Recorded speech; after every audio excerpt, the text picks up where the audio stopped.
샬롬, 반갑습니다. 우리 앞뒤 좌우에 앉으신 분들과 인사 한번 할까요? 반갑습니다. 잘 오셨습니다.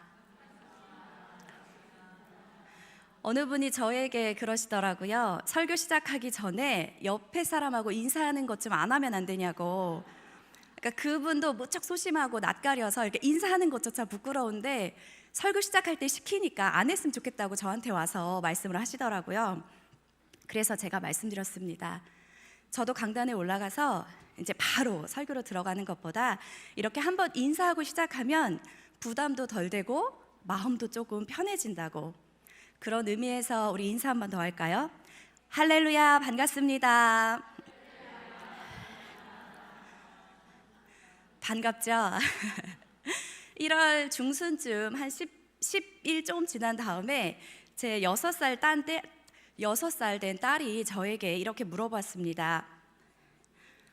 엄마, 할렐루가 우리한테 와서 나이를 주고 가는 거야? 이렇게 물어봤습니다. 이게 무슨 말일까요?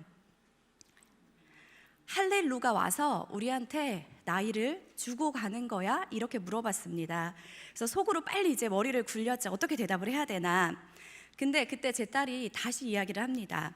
엄마, 교회에서 목사님이 5, 4, 3, 2, 1 할렐루야! 하니까 내가 5살에서 6살이 됐어. 이해하셨나요?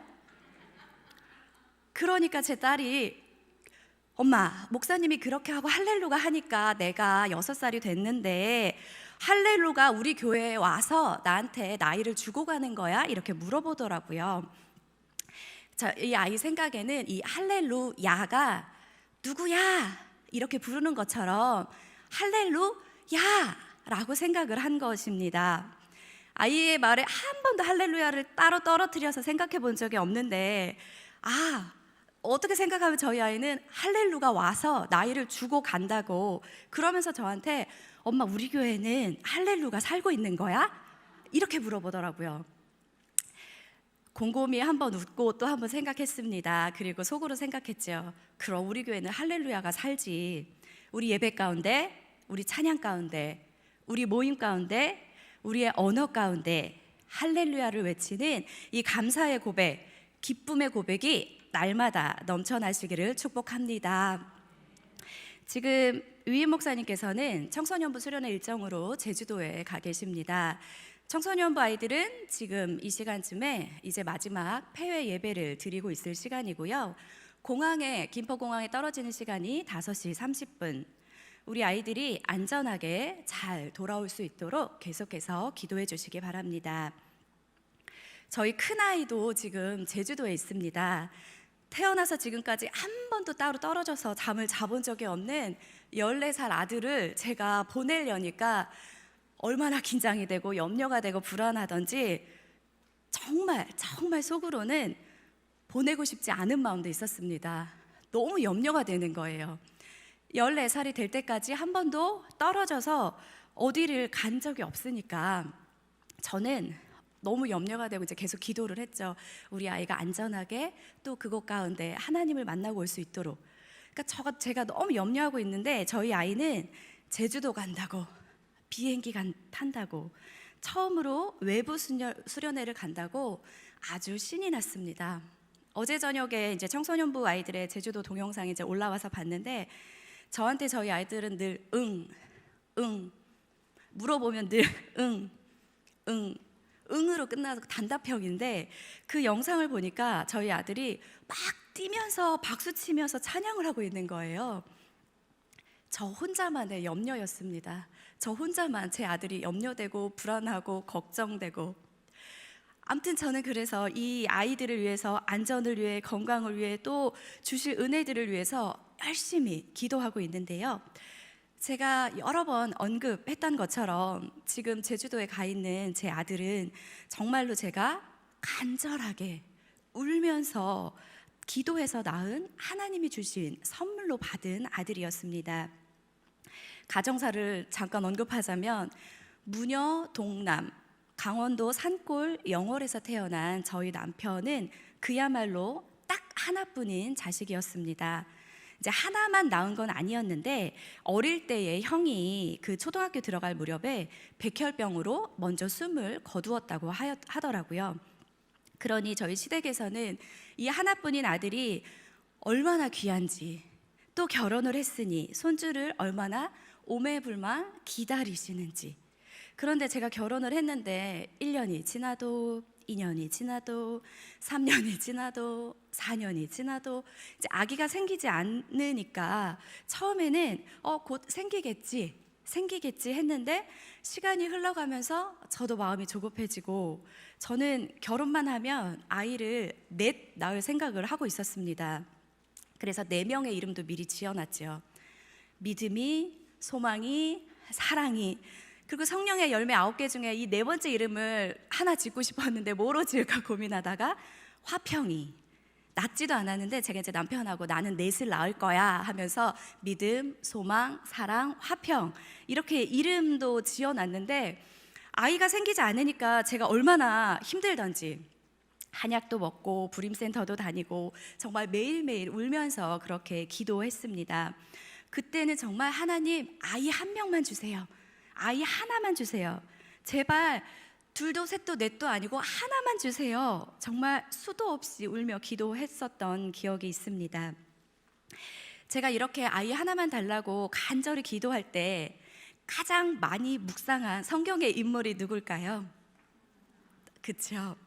바로 오늘 본문의 한나였습니다. 저랑 왠지 되게 비슷한 느낌이잖아요. 저랑 되게, 그리고 저에게 딱 맞는 말씀이고 되게 공감되는 말씀이었어요. 그래서 이 말씀을 읽고 기도하며 저에게도 그렇게 하나만 달라고 기도했습니다.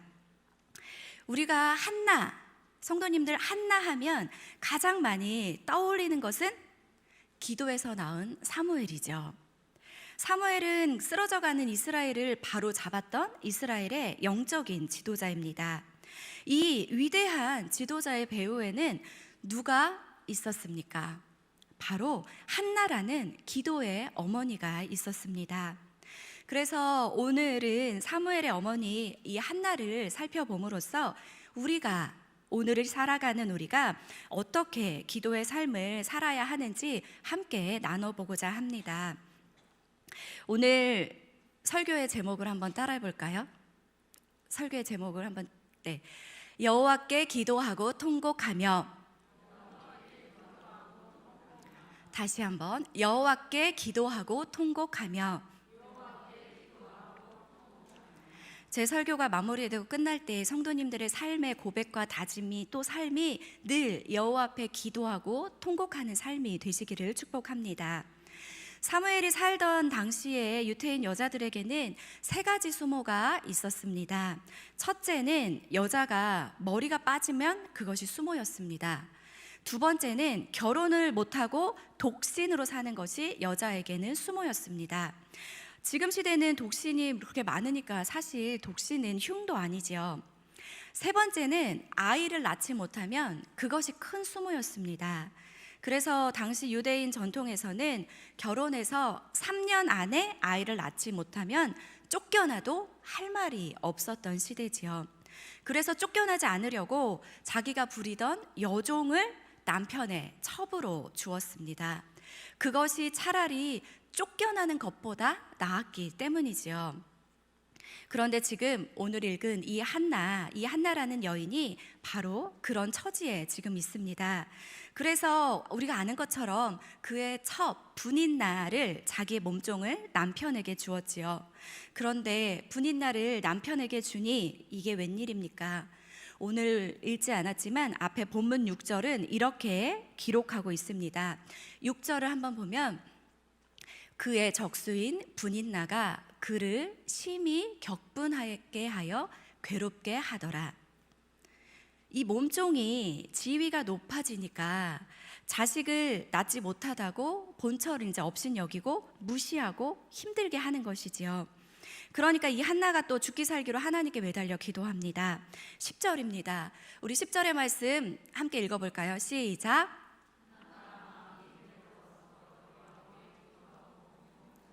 아멘. 한나가 분인나가 이렇게 괴롭히니까 마음이 괴로워서 여호와께 기도하고 통곡했다 이렇게 이야기합니다. 한나는 슬픔 가운데 기도하는 어머니였습니다. 오늘 본문 13절을 보면 한나가 기도를 하는데 이렇게 이야기합니다. 한나가 속으로 말하매 입술만 움직이고 음성은 들리지 아니하므로 그가 취한 줄로 생각한지라. 혹시 성도님들 이렇게 기도해 보신 적 있으십니까?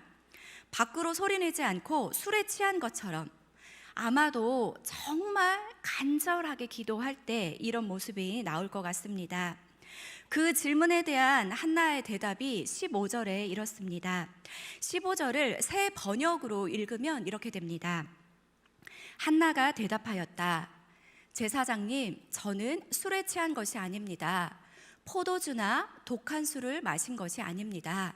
다만 슬픈 마음을 가눌 길이 없어서 저의 마음을 주님 앞에 쏟아 놓았을 뿐입니다. 우리는 누가 나를 업신여기고 무시하고 괴롭히면 어떻게 합니까? 술 취한 것처럼 기도하고 하지 않습니다. 아예 술에 취하는 사람도 있습니다. 그러나 늘 한나는 그렇게 하지 않았습니다. 하나님 앞에 먼저 기도했습니다. 개인적으로 지난주에 저는 굉장히 마음이 좋지 않은 일이 있었는데 저는 스트레스를 받거나 힘들 때 딱히 이렇게 표현하는 성격이 아닙니다. 그렇다고 해서 그것을 누군가에게 막 쏟아내는 성격도 아닙니다. 물론 이제 집에 사는 남편에게도 힘든 일에 대한 일들, 더군다나 교회 안에 저의 일에 관한 일들은 저는 일절 말하지 않습니다. 그러니 제가 얼마나 답답할까요? 그런데 지난주에는 정말 너무너무 속이 상하고 너무너무 힘든데 누워서 이렇게 눈을 감고 기도하는데 이런 생각이 들었습니다. 아, 술을 마시는 사람들은 이럴 때 술 한잔하고 이야기하고 그냥 털어버리겠지?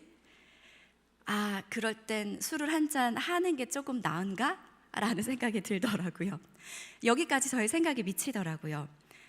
그러나 저는 술을 마시지 않았습니다. 그날 밤 누워서 기도하며 사실 기도도 잘 나오지 않았지만 주님, 주님 부르며 이렇게 잠자리에 들었습니다. 그런데 이 슬픔이라는 거, 눈물이라는 것이 안 좋은 것만은 아니지요. 미국의 대학 연구팀이 건강한 사람과 위궤의 암을 앓고 있는 남녀 137명을 대상으로 조사한 연구 결과를 보면 건강한 사람이 슬플 때 더 잘 운다라는 사실을 발표했습니다. 또 동맥경화증 환자들도 소리내어 우는 사람일수록 심장마비 발병률이 낮다는 연구 결과도 나왔습니다. 영국의 정신과 의사 헨리 모슬리라는 사람은 이런 말을 했습니다. 슬플 때 소리내서 울지 않으면 다른 우리 몸의 장기가 대신 운다. 그러니까 우리가 슬플 때 소리내서 눈물 흘려 울지 않으면 간이나 혈관이나 심장이 울고 있다, 안 좋아진다라는 말이지요. 성경에도 보면 물론 항상 기뻐하라, 쉬지 말고 기도하라, 범사에 감사하라 라고 이야기하지만 항상 기뻐하라는 말뿐만이 아니라 때로는 하나님께 눈물을 흘리고 기도하라고 울라고 이야기하고 있습니다. 예레미야가 2장 18절을 보면 이렇게 나옵니다. 딸 시온아, 너는 밤낮으로 눈물을 강처럼 흘릴지어다. 그러니까 슬픔 가운데, 고난 가운데 눈물을 흘리며 기도하라라는 것이지요. 살다 보면 슬픈 일들이 있을 때도 있습니다. 힘든 일이 있을 때도 있습니다. 성도 여러분들, 그럴 때는 그냥 신세 한탄하며 울지 마시고 진짜로 술에 취하는 것이 아니라 오늘 한나처럼 슬픔 중에 기도하면서 우시기를 주의 이름으로 축원합니다. 그렇게 하신다면 분명 우리는 기도의 사람으로 세워질 것입니다. 한나는 슬픔 중에 기도했습니다. 또한 한나는 기쁨 중에도 기도하는 어머니였습니다. 오늘 읽지 않았지만 말씀이 끝나고 2장 1절을 보면 이렇게 나옵니다. 한나가 기도하여 이르되 내 마음이 여호와로 말미암아 즐거워하며, 이렇게 고백합니다. 앞에서 말씀드렸듯이 한나가 자식을 낳지 못하니까 하나님께 슬픔 중에 통곡하며 기도했더니 하나님께서 사무엘이라는 아들을 주셨습니다. 기도가 응답된 것이지요. 성경에 보면 눈물로 기도해서 응답받은 사람들도 많이 나오고 있습니다. 여자뿐만이 아니라 성경에 보면 남자가 울어서 눈물로 기도해서 응답받은 이야기들도 있지요. 우리가 잘 아는 것처럼 히스기야도 보면 열왕기하 말씀에 여호와의 말씀이 내가 내 기도를 들었고 내 눈물을 보았노라. 내가 너를 낫게 하리니. 어른들이 남자는 채신머리가 없다, 울면 안 된다 이렇게 하지만 하나님께서는 울고 있는 그 왕이 눈물을 흘리며 기도하니 들어주셨습니다. 내 눈물을 보았노라. 내가 너를 낫게 하리니. 다윗 왕도 내가 밤마다 눈물로 내 침상을 띄우며 내 요를 적시나이다 라고 고백하는 고백 많이 들어보셨지요. 그런 다윗을 하나님께서는 얼마나 사랑하셨는지 모릅니다. 한나가 이렇게 울며 기도하니 하나님께서 사무엘이란 아들을 선물로 주셨고, 한나는 그 아들을 나시린으로 하나님께 드렸습니다. 오늘 본문 1장 22절을 보면 이렇게 기록합니다. 남편에게 이르되 아이를 젖때거든 내가 그를 데리고 가서 여호와 앞에 뵙게 하고 거기에 영원히 있게 하리이다. 그러니까 이 사무엘을 평생토록 성전에서 살도록 하나님께 드렸다라는 것입니다. 이 사무엘이 지금 어떤 아들입니까? 고통 중에 얻은 아들이지요. 너무 귀한 아들입니다. 그런데 젖을 떼자마자 하나님의 전에서 자라도록 하겠다라는 것이지요. 같이 살지 못하는 것입니다. 성전에 가면 얼굴은 볼 수 있지만 품에 안고 내 자식으로 기르지 못하는 것이지요. 제가 결혼하고 그렇게 눈물로 기도해서 이 아들을 낳았을 때 묵상했던 말씀 중에 하나가 이 사무엘을 성전에 바치는 것과 또 하나는 아브라함이 이삭을 제물로 바치는 거였습니다. 주님이 저에게도 자꾸 그렇게 물어보시는 것만 같았어요. 기도해서 낳은 소중한 귀한 아들 내가 줬으니 너도 사무엘처럼 아브라함이 이삭을 바친 것처럼 그렇게 바쳐라. 그런데 안 되겠더라고요. 너무 어렵더라고요. 제가 아이를 낳아보고 실감했습니다. 저희 아이가 이제 2살, 3살 때 이제 어렸을 때 교회에서 이제 교역자 수련회나 워크샵 이런 일이 생기면 잠깐 시댁에 강원도 영월에 맡기고 와야 하는데, 그렇게 잠깐 맡기는 것도 아이가 너무 보고 싶어서 영상 통화하고 또 빨리 보고 싶고 또 빨리 가서 데리고 오고 싶은 마음이었는데, 한나는 지금 젖을 떼자마자 성전에 그 아들을 바치겠다라고 고백하는 것입니다. 성경의 말씀이 우리가 그냥 듣고 읽고 보고 느낄 때 쉬운 것처럼 보여도 막상 저에게도 그렇게 하나님께서 요구하시면 이게 얼마나 어렵고 얼마나 힘든 일인지, 지금 한나가 어떠한 고백을 하고 있는 것인지 깊게 다시 한번 느끼게 됩니다. 오늘 한나가 무엇이라고 고백하고 있냐면 1장 28절에 보면 그러므로 나도 그를 여호와께 드리되 그의 평생을 여호와께 드리나이다. 한나가 기도하여 이르되 내 마음이 여호와로 말미암아 즐거워한다. 하나님께 드리는데 한나가 지금 여호와로 인하여서 마음이 즐겁습니다. 사무엘은 한나가 가지고 있는 전부나 마찬가지입니다. 사무엘이 없었을 때에는 몸종에게도 분인나에게도 무시당하고 업신당하고 사는 것이 사는 것 같지 않아서 매일같이 눈물로 살았는데, 이제 그 사무엘이 태어났으니 이 사무엘로 인하여 한나가 얼마나 행복하겠습니까? 사무엘이 한나의 전부였고 한나의 미래였습니다. 정말 아주 귀한 자녀였습니다. 그런데 그 자녀를 하나님께 드리고 한나는 즐거워하는 모습을 우리는 본문을 통해서 보게 됩니다. 어머니 한나의 즐거움은 중요하지요. 자녀에게 있지 않았다라는 것입니다. 한나의 즐거움은 하나님께서 나의 기도를 들어주셨다는 데 있습니다. 우리가 살면서 결혼하고 아들 낳고 딸 낳고 키우고 가르치고 또는 돈 벌고 사업하고 성공하는 것, 이 모든 것이 잘 되면 즐거운 일인 것은 틀림이 없습니다. 그런데 오늘 본문의 한나는 즐거움의 우선순위를 먼저 하나님께 두었습니다.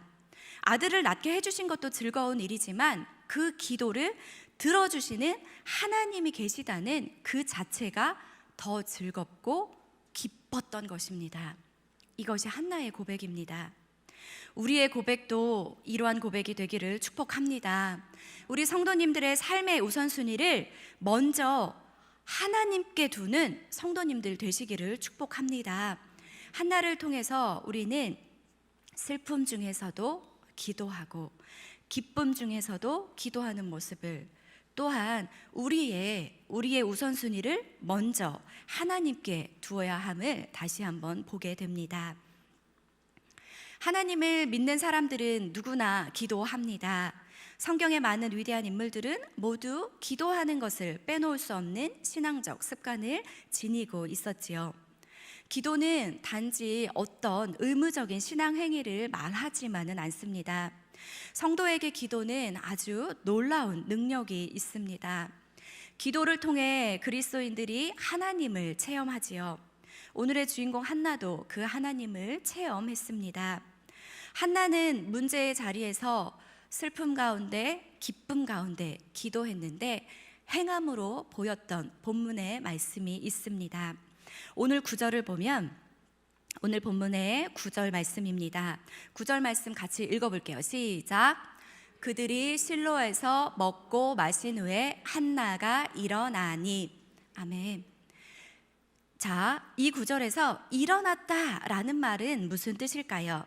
실로에서 먹고 마신 후에 한나가 일어나니, 물론 식사를 마치고 자리에서 일어났다라는 의미도 될 수 있습니다. 그런데 뒤에 이어지는 10절의 말씀을 9절을 보면서 한나가 왜 일어났는지를 우리가 알 수 있지요. 한나는 마음이 괴로워서 여호와께 기도하고 통곡하기 위해서 자리에서 일어난 것입니다. 한나가 일어났다라고 하는 것은 바로 기도를 하겠다는 결단의 행동을 나타낸 것이지요. 그녀는 자신의 문제를 가지고 더 이상 괴로워하지 않고 하나님께 나아가서 기도하기로 작정했던 것입니다. 한나는 그 분인날을 시기하지도 않았고 남편을 괴롭히지도 않았고 자리에서 일어나서 기도의 자리로 가기로 작정을 했습니다. 모든 문제 해결의 열쇠가 하나님께 있었다라는 사실을 한나는 알고 있었던 것이지요. 여기서 우리는 살펴볼 수 있습니다. 그러므로 우리는 우리의 상황 가운데, 우리의 환경 가운데, 우리의 삶 가운데 문제가 발생했을 때 그 자리에서 환경을 탓하고 사람을 탓하는 것이 아니라 문제의 자리에서 일어서서 기도의 자리로 나아가야 하는 것입니다. 기도의 자리로 나아가야 하는 이유 몇 가지가 있지요. 첫 번째는 세상에는 사람의 힘으로 해결할 수 없는 일들이 많기 때문입니다. 한나가 임신하는 것은 한나 자신의 힘으로 할 수 있는 일은 아니었습니다. 그러므로 기도해야 했던 것이지요. 마찬가지로 우리 믿는 사람들은 자신의 힘으로 할 수 없는 일을 만났을 때 기도해야 하는 것은 아주 당연한 일입니다. 그러나 그 당연한 일을 실천에 옮기는 사람은 그리 많지 않습니다. 일단은 자신의 힘으로 할 수 없다는 것이 확인될 때까지 혼자의 힘으로 해결하려고 하는 것이 사람의 속성입니다. 이 자리에 나와 함께 예배하는 성도님들은 기도의 자리에 사람의 힘이 아닌, 환경을 탓하는 것이 아닌 기도의 자리에 먼저 무릎 꿇는 성도님들 되셨으면 좋겠습니다. 두 번째는 기도가 곧 하나님과의 관계를 지속시켜주기 때문입니다. 인간적인 해결 방법을 찾는 것보다 우선적으로 하나님과 대화를 시도하는 것이 기도하는 것이지요. 자녀가 고민이 있을 때 혼자 끌어안고 있는 것보다 그 문제를 가지고 부모와 대화를 하고 선생님과 대화를 하면서, 물론 그 문제 해결을 가져오지 못할 수도 있지만 그렇게 서로 어려움을 갖고 이야기할 때 그 관계는 더 성숙해질 수 있는 것이지요. 우리도 마찬가지입니다. 문제를 가지고 하나님께 나아가는 것은 우리가 곧 그 하나님을 신뢰한다라는 것이며 하나님과의 관계가 더욱 풍성해질 수 있음을 의미합니다. 우리는 의사가 질병을 치료하는 중에도 기도하고 자녀가 진학이나 결혼이나 취업을 준비를 잘 하고 있을 때도 기도하고 사업을 열심히 잘 하고 있는 동안에도 우리는 기도해야 합니다. 모든 문제는 사람이 해결하는 것처럼 보이지만 보이지 않는 곳에서 역사하시는 하나님이 계심을 우리는 기억해야 합니다. 문제의 자리에서 일어나서 기도의 자리로 나아가시기를 축복합니다. 얼마 전에, 그러니까 지난주에 제가 설교를 준비하면서 잠깐 아주 짧은 영상을 봤는데 그 CBS에서 하는 새롭게 하소서라는 영상이었는데 어떤 연예인이 나왔는데 이제 그런 간증을 하더라고요. 그 연예인이 자기가 공연을 하기로 했는데 그 공연을 하면서 수입을 받아서 내가 이제 갖고 있는 이런 재정적인 부분을 처리를 해야 되는데 그 공연이 하루 앞두고 취소가 됐다는 거예요. 근데 그때 그 연예인이 그 자리에서 바로 어떻게 했냐면은 그 사람 말이 그렇습니다. 그 자리에서 바로 하나님께 전화했다고 하더라고요. 하나님께 바로 전화했대요. 하나님, 저 지금 이 공연이 취소됐습니다. 이거 어떻게 하면 좋을까요? 이 일들이 해결이 돼야 하는데 하나님이 책임져 주실 줄 믿고 저는 그냥 감사하겠습니다. 하나님 들으시죠? 예수님의 이름으로 기도합니다. 이렇게 얘기하시더라고요. 그 연예인이. 되게 와닿았어요. 하나님께 바로 전화한다는 그 표현이. 그런데 이제 그 이후에 그 연예인이 말하기를 그 그러니까 전화 끊고 그 다음에 다른 공연 기획사에서 연락이 왔는데 이 공연에 와달라고. 그러니까 그걸 보면서 우리들도 사실 제가 이제 기도에 대한 설교를 준비하면서 갑자기 그렇게 무슨 일들이 생겼을 때 그 상황을 바라보는 것이 아니라 그 환경을 바라보는 것이 아니라 그냥 바로 하나님께 전화하는 것처럼 우리도 그렇게 하나님만 먼저 바라볼 수 있었으면 좋겠습니다. 또한 한나는 이제 이 기도를 하고 난 후에 기도 응답 이후를 생각하는 기도를 했는데요. 어떤 이야기냐면은 한나처럼 문제가 생기면 사실 우리도 기도를 합니다. 질병 문제, 물질 문제, 자녀 문제, 진학 문제, 취업 문제 등등 많은 기도의 제목들이 있지요. 그러나 이런 많은 내용을 가지고 기도해서 응답이 되었을 때 우리는 그 응답에 감사합니다로 끝날 때가 더 많다라는 것입니다. 성도님들은 지금 혹시 어떤 기도 제목을 가지고 계십니까? 그리고 그것이 응답되었을 때 하나님께 무엇을 드리겠다고 서원한 적이 있으십니까? 혹시 그냥 응답 자체가 목적인 적은 없으셨는지요? 우리는 기도의 성취 자체에, 기도 응답 자체에만 목적을 두어서는 안 됩니다. 혹시 우리 기도 안에는 그저 받기만 하겠다는, 응답만 되면 끝이라는 이기적인 신앙이 잠재되어 있는 것은 아닌지 늘 우리 자신을 돌아보아야 하는 것이지요. 우리 모두 우리에게 필요한 것을 주시는 하나님께, 또한 우리가 드릴 것은 무엇인지 서원할 수 있는 성숙한 신앙인이 되어야 할 것입니다. 한나는 응답이 되었을 때 사무엘을 성전에 바친다 고백했고 그리고 바쳤습니다. 그리고 마지막으로 한나의 기도는 기도했으면 응답될 것을 확실하게 믿었습니다. 사랑하는 성도님들, 문제를 가지고 기도하면서 먼저 믿고 감사하시기 바랍니다. 그래서 모든 지각에 뛰어난 하나님의 평강이 우리의 마음과 우리의 생각을 지배하시는 것을 경험하시기 바랍니다. 그리고 다시는 그 기도의 문제, 어려움의 문제로 근심빛을 우리 얼굴에 두지 않아야 할 것입니다. 기도를 시작했으면 더 이상 그 문제는 하나님께서 해결해 주시겠지, 그 문제를 가지고 내가 고민하지 않아야 합니다. 우리가 기도하는 것은 그 문제를 하나님께서 어떤 식으로든 선한 방법으로 해결해 주신다는 하나님께 대한 신뢰, 즉 믿음을 전제로 해야 합니다. 기도는 우리가 해볼 수 있는 여러 가지 방법 중에 한 가지를 시험 삼아 하는 것이 아니라 반드시 들어줄 것이라는 사실을 믿고 구하는 유일한 방법입니다. 혹시 우리는 기도하면서 근심하지 않습니까? 실제로 많은 그리스도인들이 기도하면서 근심한다고 합니다. 기도할 때 하나님께서 그것을 이루어 주신다는 것을 믿고 감사한다라는 것 자체가 얼마나 큰 믿음인지 모릅니다. 하나님께서는 우리의 많은 문제를 해결해 주시기 위해서 언제나 기도하기를 원하시고 응답의 준비를 하고 계십니다.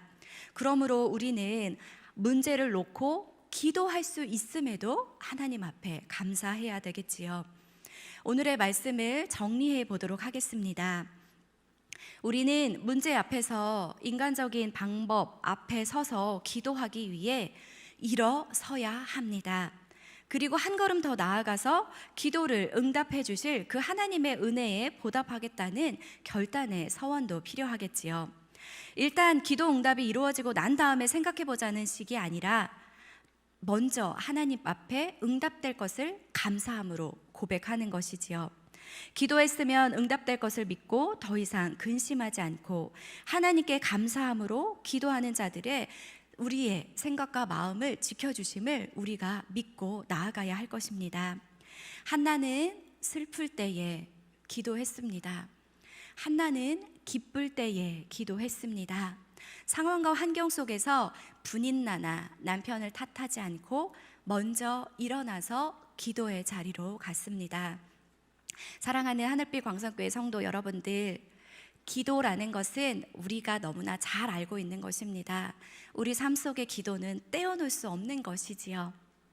우리의 삶 가운데 기도도 하나님 앞에 온전히 맡김으로 슬플 때, 기쁠 때 여호와께 기도하고 통곡하는, 먼저 일어나서 감사함으로 하나님께 기도할 수 있는 우리 성도님들 되시기를 축복합니다.